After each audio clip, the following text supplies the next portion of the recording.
So now we go to the start for a heat of the Diamond Jubilee Challenge Cup between Latymer Upper B and this crew from Australia, from Kinross Wolaroi in Australia.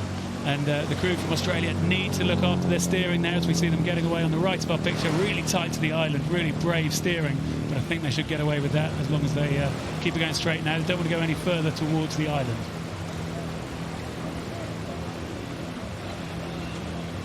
So looking at the Wolaroi crew here, we can see them in front of us. They're quite tight to these red buoys as they come out of the island. I want to make sure they're careful. Freya Neville, it is, in the stroke seat, who has the rudder attached to her foot. You'll see they're pretty close to those wooden booms. You wouldn't want to be hitting those because that's a bit of a race ender. They've competed in Australia as a coxed quad.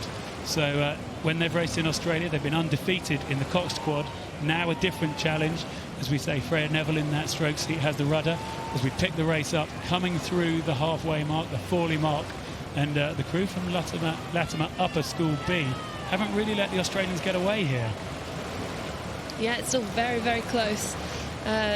This is where most races are won or lost. But yeah, that Australian crew really need to watch their steering.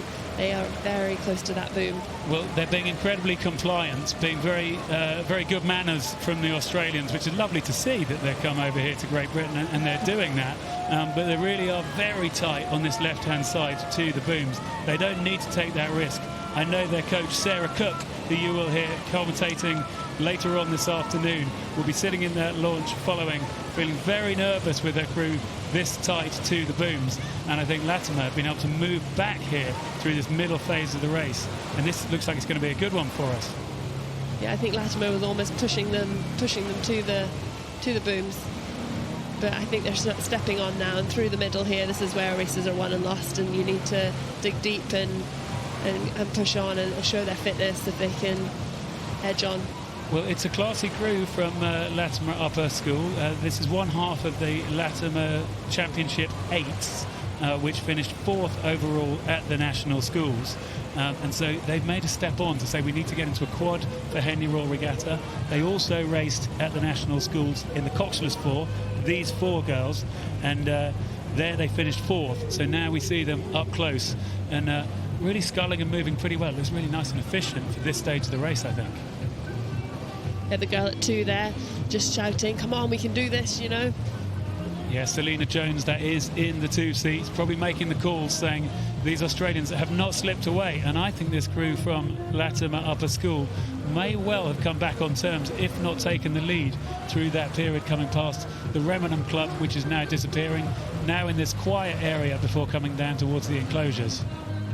Yeah, they look very confident indeed, very smooth, very composed, just chugging it along. It looks like they've taken quite a chunk out of the Australian crew. Yeah, that's a really big move for the crew from Latymer Upper School. Kinross Wolaroi will be disappointed with that move and how they've not been able to respond to it.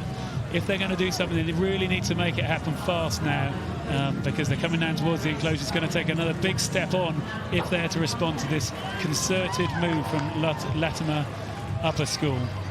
Yeah, as you see, there's hardly any movement in this boat. It's just straight up and down. Very, very classy rowing.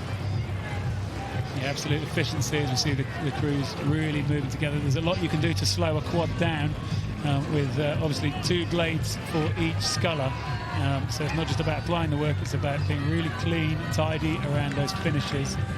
As we see the crew there from Australia to their left with the blue line on their all-in-one suits. Having that little look, and we see there the following launch. Fiona Dennis there signalling for the crew from Latymer Upper to get back towards their station. They've veered quite severely out and are now sending a lot of dirty water down onto the Australian crew. So not such good manners from the British crew. That's it. We are known for our manners, but not in rowing.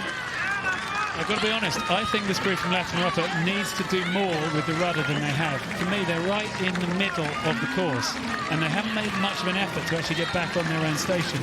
Fiona Dennis waved the flag and warned them.